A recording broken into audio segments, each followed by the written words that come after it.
Tupac Shakur. The rap star Tupac Shakur seems to play police stations more than arenas these days. She's been receiving threats, physical threats against her life. On February 7th, 1995, Tupac Shakur was sentenced to 1.5 to 4.5 years in prison for crossing the line with a 19-year-old fan. The incident happened more than a year earlier in a hotel room. The charge was serious, the verdict was guilty, but the case, far from simple. My life is ruined because nobody has a chance to get the facts. Testimonies didn't line up. Key evidence never even made it to court. More than 2 decades later, and people still debate, was Tupac a predator or a target in a system out to make an example of him?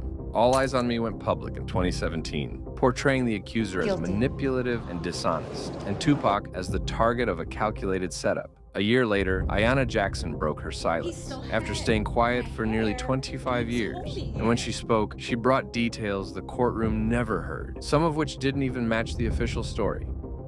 This video isn't about defending or tearing anyone down. It's about laying out the events, the claims, and the contradictions. The ones Tupac said himself he couldn't die without clearing. Because I honestly did not care whether I lived or died. But now, I cannot die with people thinking I'm a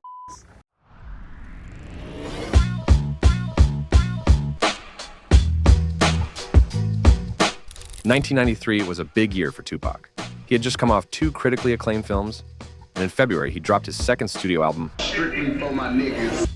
It had a couple hits that charted, but one song stood out, Keep Your Head Up, a tribute to black women, especially single mothers. The track challenged misogyny and shined a light on social injustice. It gave fans a deeper look into Pac's political side. He could drop Keep Your Head Up, lifting up black women, then turn around with I Get Around, playing the ladies' man.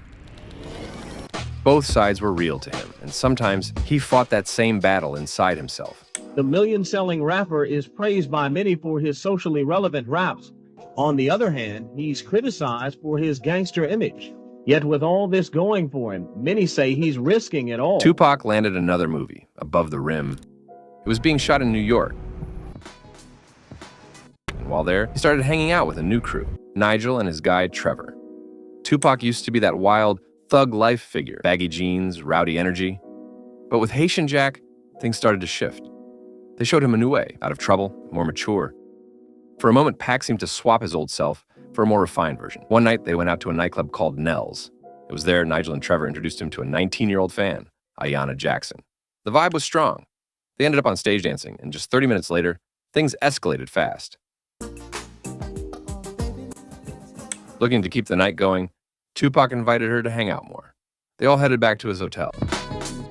It was one of those nights for Tupac, but he had no idea this one would change everything. The next morning, she left her number and later that day, voicemails, complimenting Tupac for his prowess, saying how much she enjoyed herself. Trevor, who leaned toward the freaky side, kept asking Tupac odd questions about that night with Ayanna, but this didn't alarm Tupac. 4 days later, on November 18th, Tupac had a show to perform.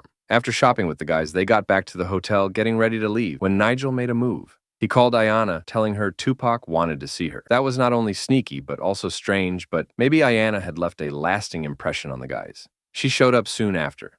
Nigel handed Tupac's road manager, Charles Fuller, some cash to pay for her cab and bring her up. She arrived looking nice and joined the 4 men in the suite, Nigel, Trevor, Fuller, and Tupac. It wasn't long before Tupac and Ayanna headed to the bedroom for a massage. He later said he made that move because the others were staring at her like she was food, making things uncomfortable. On the bed, things got intimate. Then, without warning, the 3 walked into the room. They wanted in, and what happened next became the center of a courtroom battle. Ayanna said they all had their way with her, Tupac included. Somewhere in between, Tupac left. His publicist, Talibah, had been waiting to speak with him, and after that, Tupac went on to take a nap on the couch.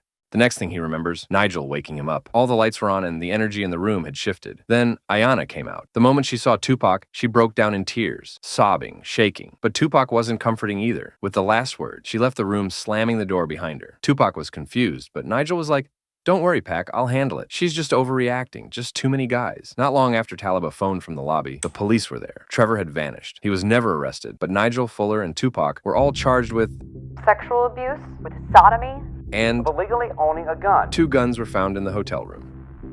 The rap star Tupac Shakur seems to play police stations more than arenas these days. They were all right in the same room with me. Why am I the only one in court right now? Why is the cameras all on me? But Nigel had no criminal record. His lawyer negotiated a deal. He took a misdemeanor and avoided trial entirely. So it was 23-year-old Tupac and 24-year-old Charles Fuller left to bear the full weight of the case. Tupac was bailed out on $50,000, and the story went national. But it wasn't over a year later that the trials begun. All my people that buy my music should understand that we have a wonderful judicial system in this country, and it works. And I have to go through the system just like everybody else. Ayanna's version was simple. 4 days after their first encounter, Charles Fuller called and told her Pac wanted to see her again. He even offered to pay for her cab. She came alone. Once there, she found herself surrounded by 4 men. She went to the room with Tupac, gave him a massage, and then the others burst in. She wanted to stop, but said Pac held her by the hair and forced her to stay. In her statement, Tupac told her she should be grateful, that any girl would want to be in her position. She claimed they all her, violently tearing her clothes in the process. But Tupac's defense denied it. It's important to take note of the angle they went with, because Tupac later revealed what happened that eventful night. I'm guilty of not spending enough time with people like I should, but I'm not guilty. Just because I don't want to be with that girl don't mean that she has the right to say that I did all these things that I didn't do. They said she was jealous and angry that Tupac had other women, and this case was payback setup. Taliba backed that up on the stand. She was with Tupac in the lobby when Ayanna came in furious, yelling about another woman being in the picture. Tupac's lawyer insinuated to the jury that it had been a consensual encounter with jealousy as the motive. The jury heard both stories and were sequestered till December 1st, when they were to deliver the verdict. Find out what really happened and report the story. If not, you ain't you just like the rest of these bitches trying to bring me down. She's been receiving threats, physical threats against her life, to coerce her to drop the charges. But just a day into deliberations, a twist would erupt, one that would change hip-hop forever. What started out as music to inform has turned into music that incites. It's not a game. They were checking to see who could win in a physical confrontation. Gang violence in Los Angeles, and 3 people are dead. Come to death row. To see East versus West. It begins with this guy, My name is Jimmy Henchman. a bully in the streets, allegedly worked with the feds, and was one of the most feared people in hip-hop at the time. He had a lot of history, but more importantly, he was now a music manager trying to make it legally.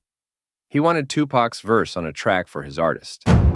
Facing lawsuits and numerous legal fees, Tupac was low on cash at the time. Alongside his folks, they made it to Quad Studios. As they were about to walk in, 3 guys who'd been standing out there ambushed them. They drew guns, and everybody but Tupac went down. He froze at first, but tried to reach for his gun, but they shot first. 5 bullets. $40,000 worth of jewelry stolen. But even that wasn't enough to stop Tupac, as 24 hours later, he showed up to court for the verdict. It was a moment that won him admiration. See, anybody with thug life tattooed on their stomach is guilty. What type of reasoning is that? People saw it as commitment in trying to clear his name. The verdict perhaps reflected that. The jury wasn't convinced the more serious crimes had been proven beyond reasonable doubt. Photos of Ayanna taken after the event didn't match the level of violent assault she described. So the court found that Tupac and Fuller had inappropriately touched her without her consent, but were not convinced on the claim. On February 7th, 1995, Tupac was sentenced to 1.5 to 4.5 years in Clinton Correctional Facility, maximum prison. Fuller got a lighter sentence, 4 months in jail, 5 years probation. But just before sentencing, Tupac said something interesting to Ayanna and the judge. I'm not apologizing for a crime, he declared. I hope in time you'll come forth and tell the truth. I am innocent. And to the judge he said, you never looked into my eyes. You never used the wisdom of Solomon. I always felt you had something against me. I got so involved in my career that I didn't see this coming. I have no shame. But was this what really happened? Was the case as fair as it seemed? At the time, a lot of people questioned the entire judicial process. There were details that didn't sit right, things that left people shaking their heads. Tupac's lawyer claimed that sexually explicit voicemails left by Ayanna were mysteriously erased by police. Evidence that could have shaped the case, gone. 2 jurors were removed after being overheard expressing disgust toward Tupac's music and image. The court said it was to protect fairness, but some saw it as the system already picking a side. Take a quote from out of her mouth, which is, the stuff to put me in jail. It's nothing that's been true. I just want to print the facts so everybody can sort it out. My life is ruined because nobody has a chance to get the facts. And the fact is that there was no found. No forcible entry, no entry into the no nothing, none of that. And no fingerprints on the ground. Even though Tupac was convicted of a lesser charge, he was denied bail and thrown into a maximum prison. After Tupac went in is where things take a dramatic twist, and a lot of truth started coming out. Everybody thought it would, Everybody's like, oh man, he's in jail now. I know he's going to come out, he's going to have a bomb album, but it's the opposite. Prison kills your spirit. Tupac had this interview done with Vibe magazine in prison with a guy called Kevin Powell. He was afraid of his life and said this on why he decided to do the interview. This is my last interview. If I get killed, I want people to get every drop. I want them to have the real story. Pac then proceeded to tell everything he knew about the shooting at Quad Studios and what happened on 18th of November on that eventful late afternoon. According to Tupac, when he first met Ayanna, she came off wild. He said she approached him while he was on stage, ass first. Things escalated fast. She got touchy, slid her hand down his pants, and later gave him right there in the club. Tupac decided to take her back to the hotel. It was just a one-night stand for him, nothing more. So, 4 days later, on the 18th of November, he was surprised to find out Nigel had called her over. Tupac didn't want anything to do with her after that night. He even told Fuller to let that bee pay for her own cab when he went downstairs to meet her. She showed up anyway. Tupac took her to the bedroom because Nigel and Trevor were giving her strange looks like she was food. Once in the room, she started giving him a massage, and things turned intimate again. But then Nigel, Trevor, and Fuller burst in. Tupac froze. In his words, Nigel and Trevor are looking at her like she's food. It's a real uncomfortable situation. So I'm thinking, I'm going to take her to the room and get a massage. This lasted for about a half an hour. Came in, and I froze up more than she froze up. If she would have said anything, I would have said, hold on, let me finish. But I can't say nothing because she's not saying nothing. How do I look saying, hold on? That would be like I'm making her my girl. So they came and they started touching her. They going, ooh, she's got a nice.